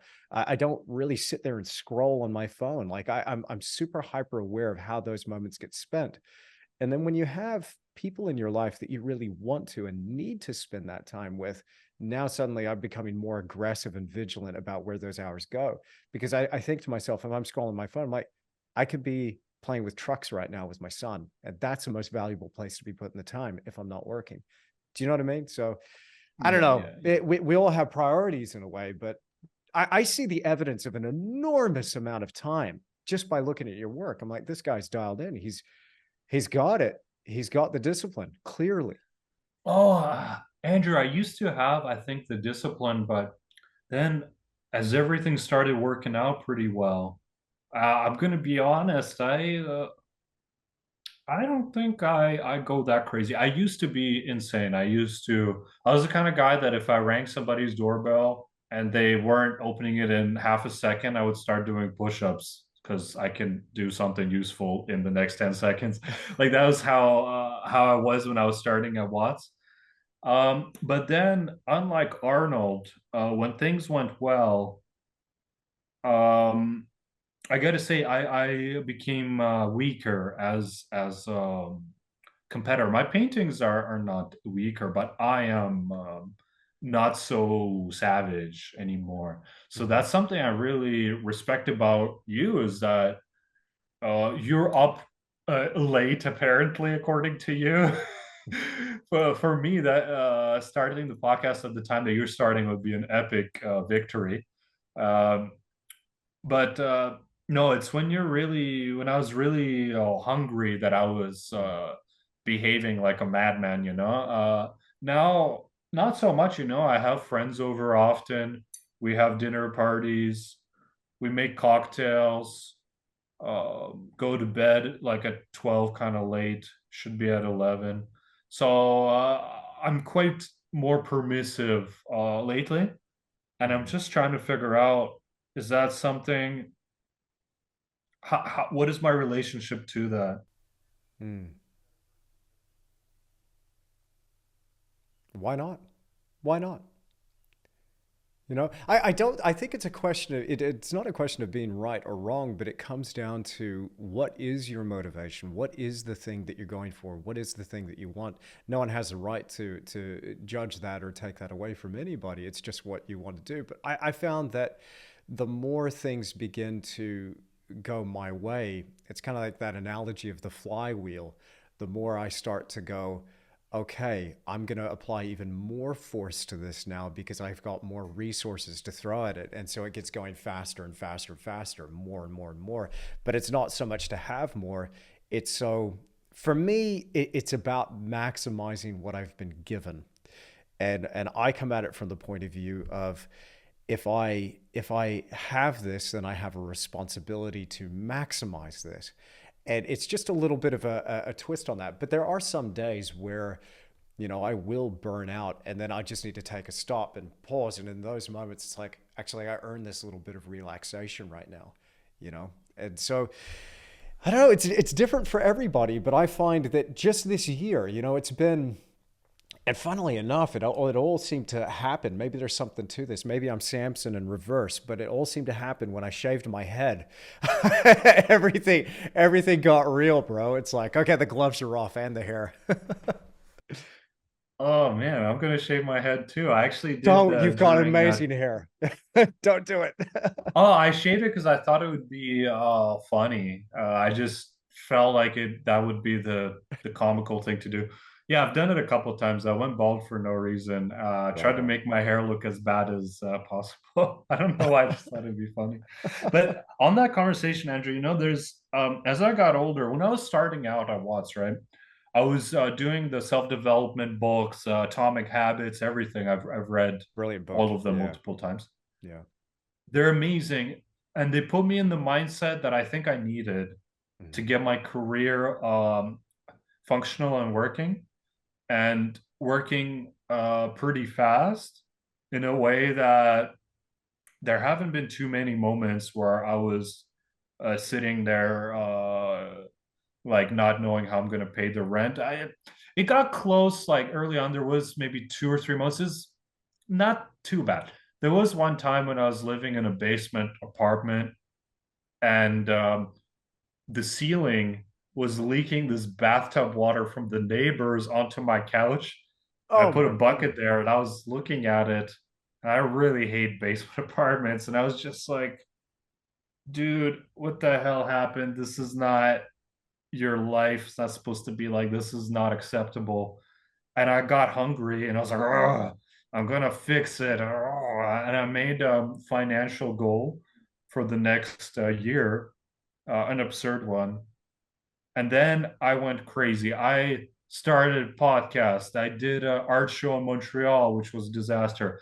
I did this. I started messaging every rapper on Instagram for some reason. I tried 20,000 billion things, all of which were stupid, most of which did not work. But the point is, I didn't even care if it's going to work. What I cared about is I have a thought, let's test it.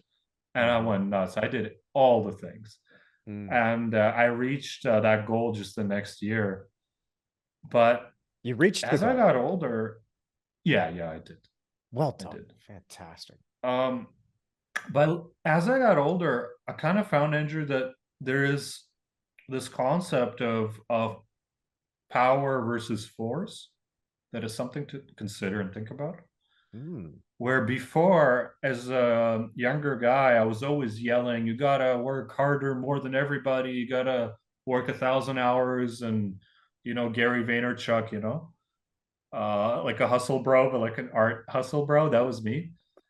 And I mean, I guess that's why it all worked out. So I'm not gonna say that that was a mistake. But as I grew older, I find that I'm more power and less force, which Mm. is perhaps a euphemism for I got fat and lazy. But in my head, I'd like to think I'm more into my power, which is to say that you could hit your head against the wall and do something. Let's say me and my podcast, I could just go, "Oh, I'm gonna put out 5 episodes a week and only my mom listens to them and I don't care. And I have this monotone voice and nobody wants to listen to it, but I don't care. I'm gonna force everybody." You could do it and you'll get some results. Mhm. But what if you looked at where your area of power is? And what if you put a little bit of power in there, a little bit of force in there, and I found that you can get more results with less if you do the things that are the highest leverage things. It's like in financial systems. Um, like who said it? Aristotle, was it? He said, "Give me a lever large enough, and I can move the whole world." I'm not, yeah, What I know the quote. I'm not sure if it's Aristotle. was it? We'll put it on the The screen though. Artemis? Who was it? I feel like it could have been, I want to say Archimedes, but I don't. Archimedes. I think it's Archimedes. Yeah. Okay, yeah, but I So know the quote. I know exactly what you're saying. Yeah. the best way to explain leverage, I find, is through financial systems. So in let's say stocks, there is different ways that you can leverage yourself, where you can take a lesser amount of money and make a bet that is greater than the amount of money that you spent on it. One great example of that is to buy options. Options are contracts that allow you to bet on 100 shares of a stock, but you're only paying for the right that the contract represents, but you're going to enjoy or cry over the movement of 100 shares while using significantly less money. So that is, for example, a way to leverage yourself. Or you can buy things on margin, which is when in a margin account, you deplete your cash and you keep purchasing and go into a negative cash balance. So then your returns or your losses are exceeded. Now, I'm not saying to do that in your stocks, but I am saying to do that in your artistic decision making, Hmm. whatever that metaphor kind of represents for you. So, like for me, I looked at my life and I said, where am I possibly bringing kind of the unique value? Like, what am I decent at? Mm. Um, I try things. I hit my head against the wall for a little bit, and then I try to get a feel for, is this like an area of power? Where am I best? Where should I exist best to serve the best, you know? Hmm. And I found that a combination of something that you're really excited about, and for me, that is traditional cultures, my desire, ability, and excitement to get on a plane, to fly somewhere, to have diarrhea for 30 days in a row and a lung infection, all for the chance to paint people that I find to be really, really interesting and to get their stories. Mm. Well, apparently, other artists are not always willing to do that. Or, for example, in my portrait commissions, I'm big on painting the Arabic royals, where people don't tend to do that. But I work with these families, and I'm very interested in history and things like that. And I get sent these old historical images, and I get to recreate this history in full detail and full color. That's really exciting for me. Nobody else is doing it, and I'm gonna be asking for and getting a lot of money. So that's an area of power. Whereas there's certain other things, if you're doing the wrong thing, doing more of the wrong thing is not the solution to the problem. Mm. Doing more of the right thing, that could be great. Hmm. But you gotta, because there's certain things where, let's say somebody starts a new art collection where they're going in some direction, like, for example, me with plein airs, right? I started doing plein airs. I was really excited about. I would post them, and it gets like no engagement because I'm new to plein airs and I don't deserve engagement on my plein airs. Um, and that's fine.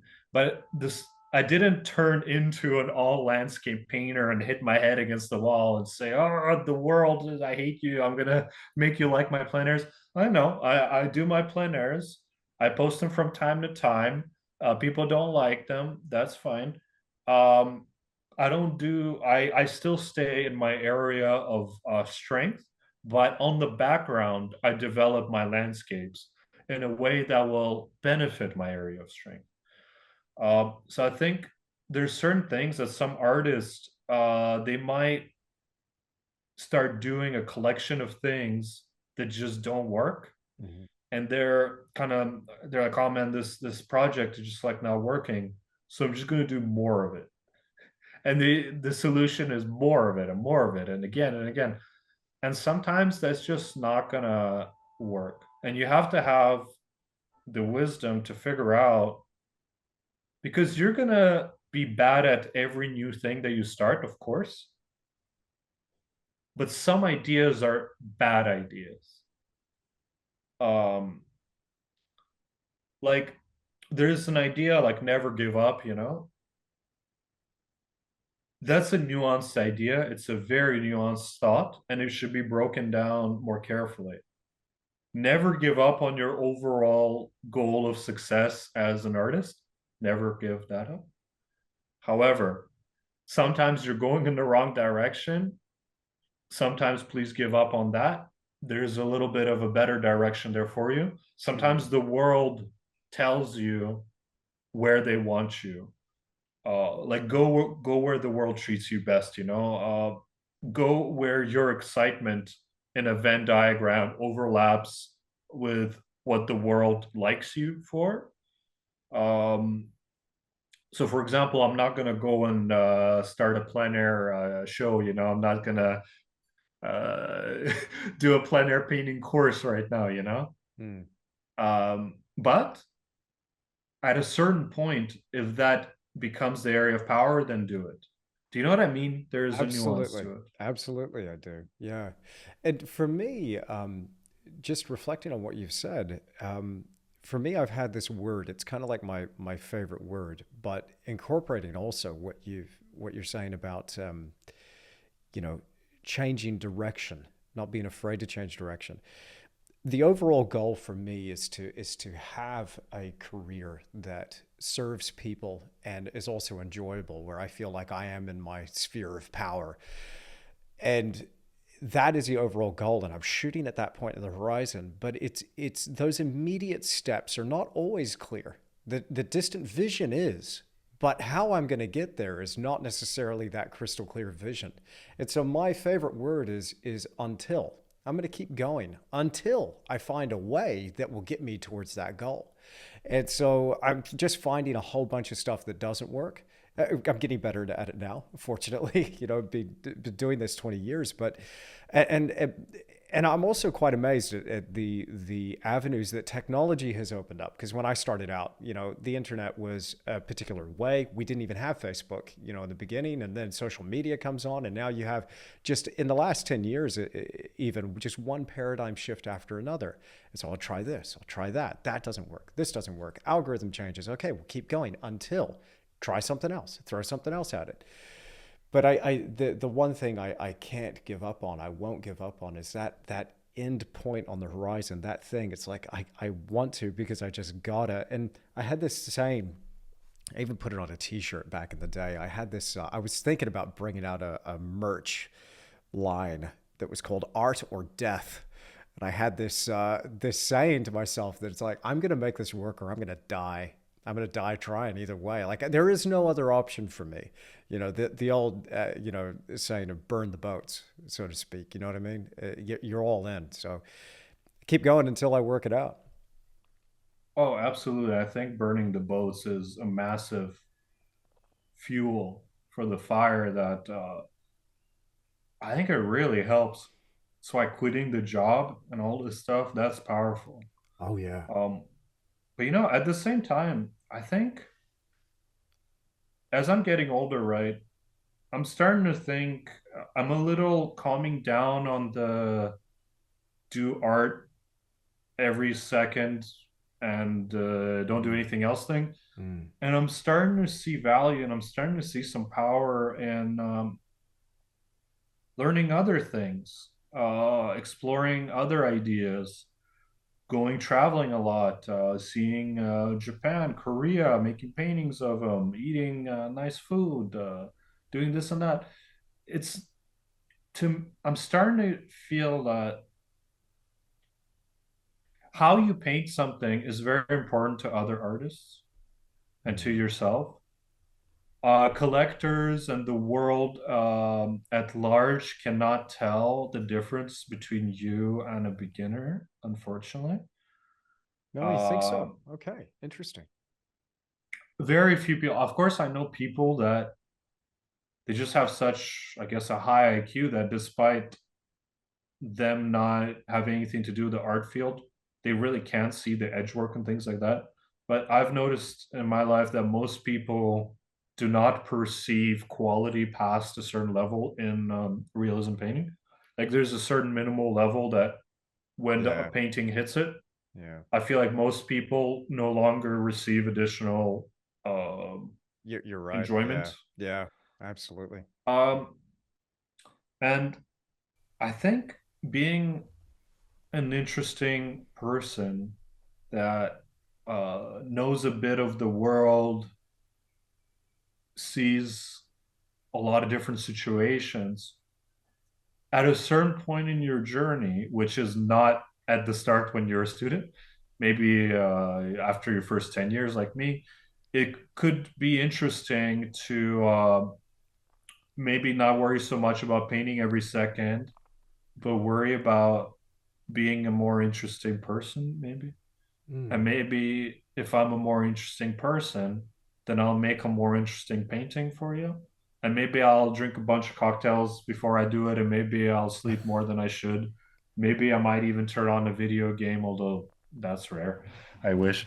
Uh, But if I have a variety of experiences, maybe that will cause me to make something more interesting from a narrative perspective.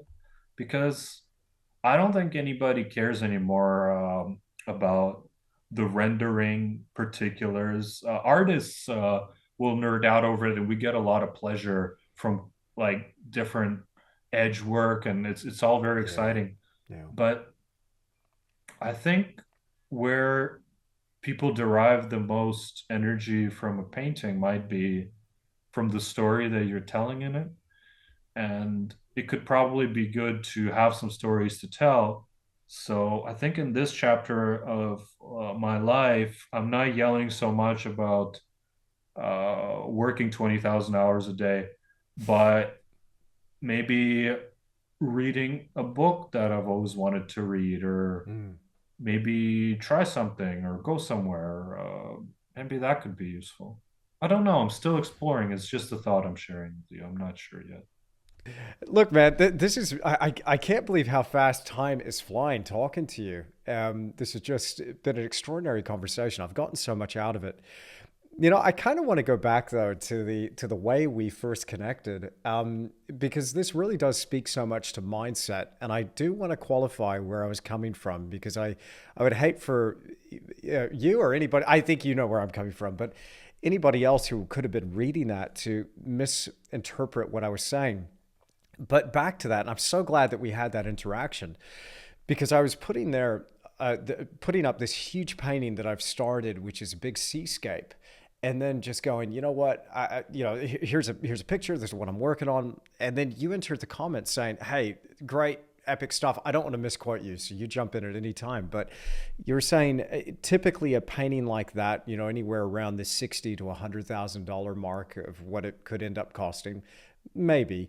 But these are really difficult to move, and your comment was something to that effect, where this is a risk. Great to do it, awesome to be working on a painting like that. It's good as a passion project kind of thing, but to be doing works at this scale, a little bit difficult to move. And I was saying to that, I was like, I was really coming at it from the point of view of going, no, not really, not at all. And it but it does depend.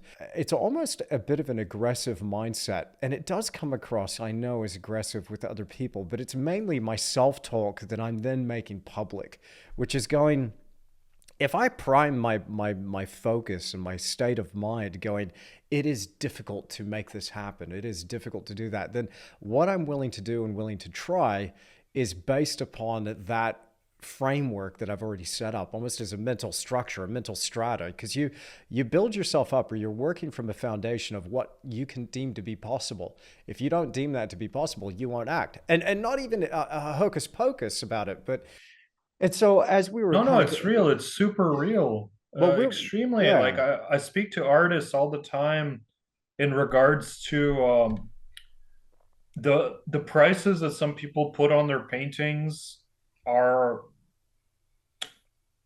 it's their business how they want to price them. Mm, But I'm an advocate for that that's just not going to do it, especially when compared to modern art. hmm. It for some reason gets my gears grinding when I see an artist with a fantastic, large, multi-figured, genius painting, and they're like, "Oh, would you like to have this for $5,000?" Yeah. It's Yeah. I'm not your financial manager, but the type of things that we do, they're extremely improbable in the world, statistically speaking. The improbability of somebody choosing to train this strange skill to such an extent that a lot of people these days are fantastic at it is so improbable. And you got to remember the wealth out there is extreme. People are buying watches that are your entire net worth in one watch. They Amazing, right? are. Yeah. There's cars that are worth more than everything we've built in our whole life. Hmm. There's NFTs, which is literally nothing, that people have bought for the total amount of what we wish to get through a whole lifetime. It's Mm. you can never forget. And when you limit your thinking in that way, you're absolutely right. I do have a limiting belief because it's tough. It's easy to sell a portrait commission for 60 to 100 grand. At least in my mind, it's easy. And when you make it easy in your mind, you start to make it happen. Hmm. So it's super powerful that you brought this up with me because there's still a mental block that somebody would want my African painting or my bar painting, um, oh, like who's gonna spend 40 grand on it? Hmm. Yeah, okay, dude, I have a friend, he bought a watch for 40 grand like a few months ago. It's not a big deal. People have that. But if you block your mind from it the way I kind of have, I think, in regards to my personal paintings, Hmm. then you're not going to communicate with people in the right way and with the right people. But when your mind is super clear, like in my world, it completely makes sense that a celebrity, crown prince, CEO, like a master of the universe type person, I believe it makes sense for them to trade their money with me for an artwork. I think that's a wise usage of their resources. I think that's good for them. I think it's good for me. And it makes complete sense for everybody. And I think us working together would make the world a better place. So it's completely clicked in my I love head. that. Yeah. And I've made it click in my head really, really early on, back when it was just plain delusion to feel that way. But because Mm.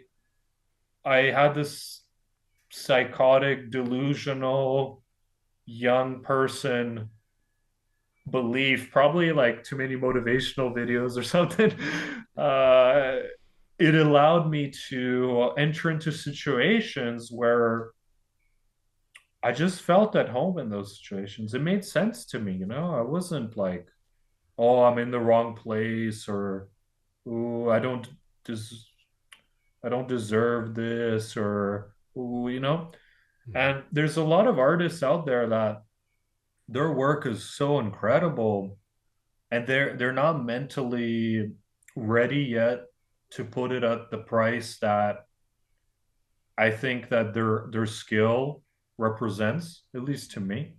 I value them much higher. And when I talk to people about it, there seems to be this like scared kind of feeling where they almost assume that you have to wait for the world to come grant you this right to sell your artwork as you please. Like some art angel's gonna fly through the window and hit you with the wand and say, "You, sir, you're allowed to sell your paintings now for 50 grand Hmm. or whatever you want." Or like you have to wait for your first decade to uh to go by before you're allowed to sell it for 50 grand. No, I'm not. I didn't wait. I'm not waiting. uh if I get into if I feel that it's worth it, and there's people that it will make them happy to work with me on that, then you can do it on your first year. Who says no? What kind of police is going to stop you?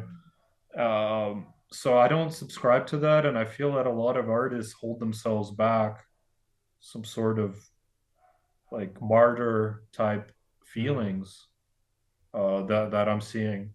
And I think us realism painters, yeah, the world is a little bit not noticing us. That is true. But Is it's it? not going to notice us if we don't act Mm. like we deserve it. I take your point totally. Yeah, yeah, yeah, yeah. Yeah. And I'm sorry to jump in there, but I still feel like there's just so much opportunity if you are a realist painter and you do it well.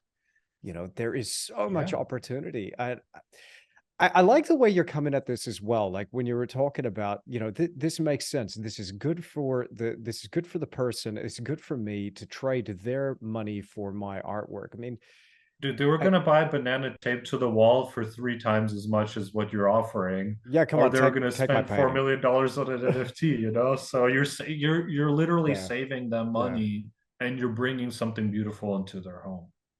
Don't tell me about the banana tape to the wall. I'm still reeling about that one, bro. It just Yeah, doesn't make whenever I'm scared to price my artwork and I have those like small yeah, shrinking feelings that yeah, come when it's time to type in yeah.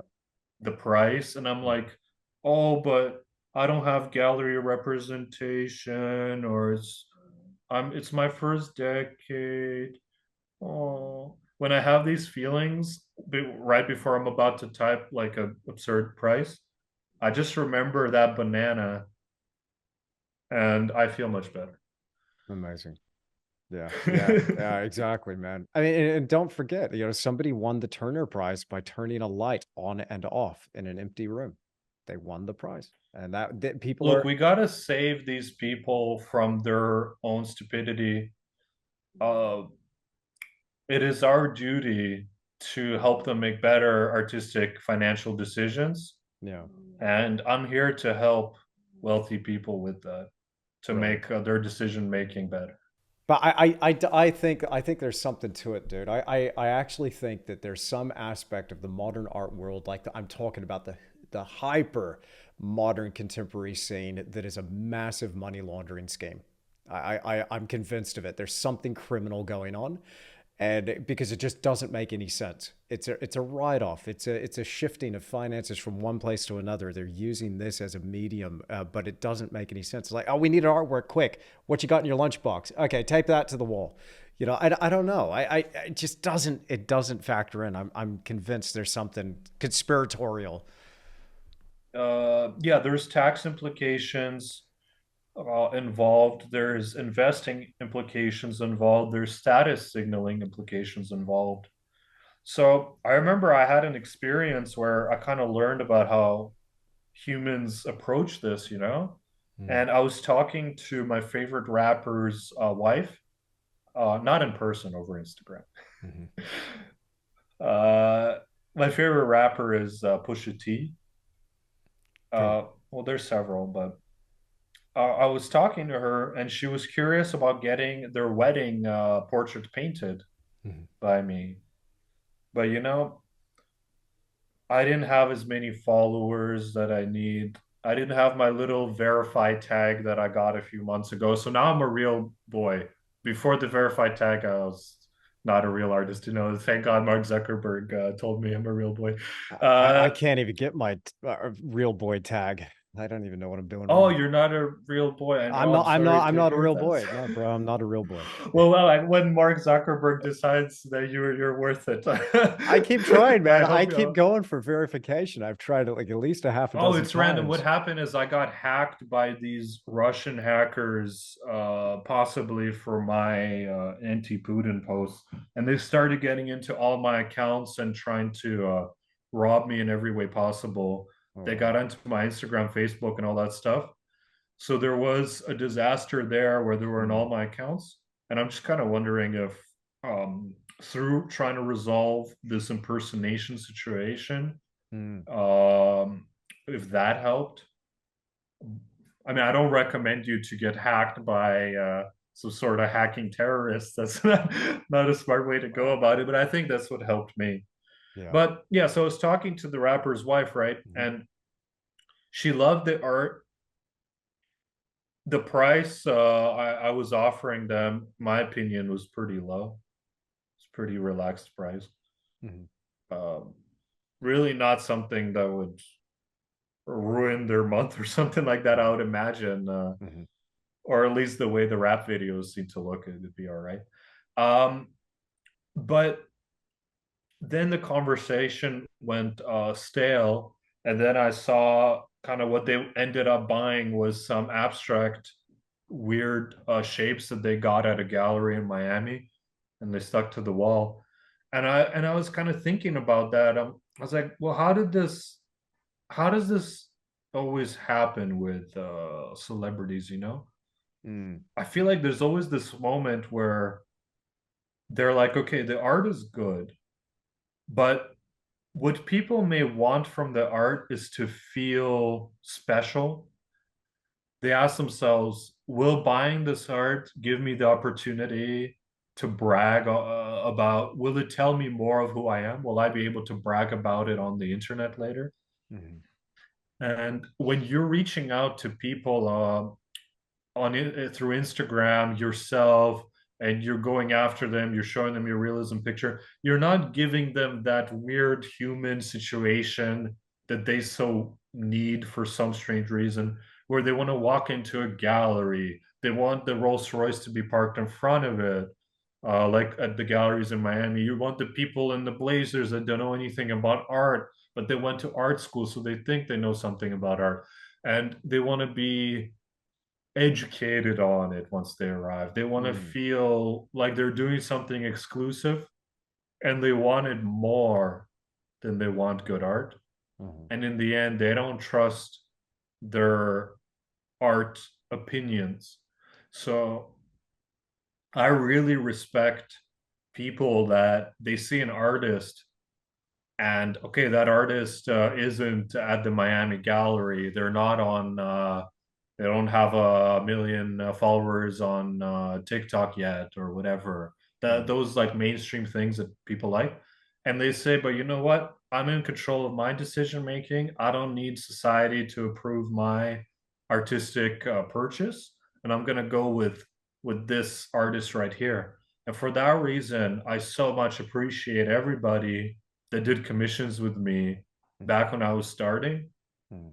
That is very, very, very cool of them, that they didn't need to see all those little things that make people feel safer and better. Wow. Like for me, I buy artwork and I really don't care at all who painted it. It could have been a cat for, well, man, actually, I'd be impressed if it was a cat. I think I'd buy that even more. But I don't much care who painted it and if their career is going to go somewhere. Yeah. Is this painting going to be worth something? I really don't care. I care that I like it, so I'm buying it, so it's mine now.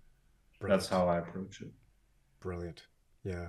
Oh man, I've gotten so much out of this conversation so far. I feel like we've got another 2 or 3 episodes in us, but just really appreciate your time today. I really I'm excited about this next trip coming up to Ethiopia again. It looks like you've definitely got some momentum there, and once again, Pavel, I mean, I'm looking at your website, blown away by the quality, and just really excited to now meet you and be following you online and following your work. Just thank you so much, man. This has been an awesome conversation. Thank you for being on the Creative Endeavor podcast. Thank you, Andrew. You know, it's I really was. It's a great honor that you would spend your time with me. I know how precious your time is. I recognize it, and I appreciate it so much. I'm so glad I got to meet you, and I actually look forward to seeing you in real life one day. We'll That'd make be it happen. awesome. We'll make it happen, bro. Yeah. Yeah, if you ever have time to go on a trip somewhere, we can go paint some tribe people. We can get sick to our stomach. There's all sorts of fun to be had, you know? Brilliant. I can't wait.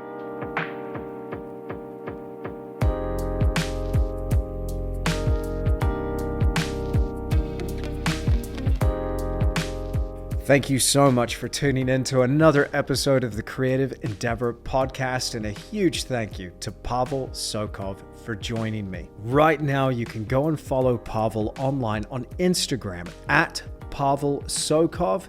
That's all one word, PavelSokov, and on his website at pavelsokov.com. make sure you're following his amazing creative journey there. He's creating some incredible work, and I cannot wait to see what he comes up with next. Now, once again, if you want to watch the video version of the creative endeavor, you can find that on Tish Academy. That's tish.academy. I'll include a link in the show notes. But if you enjoyed this episode, please do me a huge favor. Please leave me a rating or a review on whatever audio platform you're listening on. It makes a huge difference to the show. I couldn't get this out there and spread the word without you. So thank you for sharing it. And if you're going to share it on Instagram, please do use the hashtag #TheCreativeEndeavor. And you can even tag me in the post at Andrew_Tischler_artist. I'm going to get out of here and get back to painting. It's been such a blast hanging out with you here once again. I've really enjoyed your company, and I'll see you again very soon in another episode of The Creative Endeavor.